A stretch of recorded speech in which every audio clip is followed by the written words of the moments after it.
ஃபேமிலிஸே நம்ம கிட்ட வந்து எப்பவும் ஒரு 2 உள்ள தாய் மணிக்கு ஒரு கிடா மாடு மணிக்கு ஒன்று நிற்கும் பார்த்தீங்களா? அது எங்கே போச்சு தெரியுமா இன்னைக்கு? காலையில் வீடியோ எடுக்க வாப்பா அப்படின்னு சொல்லிட்டு 9 மணிக்கெலாம் சொல்லியாச்சு. அங்கே 10:30 சோக்கு எவ்வளோ கூட்டிட்டு போயாச்சு. அங்கேருந்து எனக்கு ஃபோன் வருது, சார் இந்த மணிக்கு ஒரு பொம்பளை ஆள் கூட உங்கள் புறா ஒருத்தர் நின்றுக்கிட்டு இருக்காரு அப்படின்னா.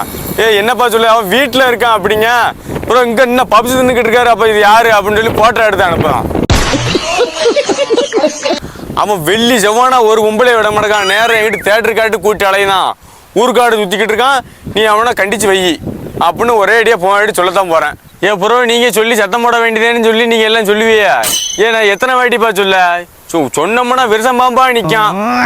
அங்கே வைக்கிட்டு ஊராதிக்கு கோனேஜ் வாங்கி கொடுத்தாலே தான். கோனப்பையும் வரட்டும் மணிக்கட்டை தரிச்சோம்னா தான் இன்னி சரியப்படும்.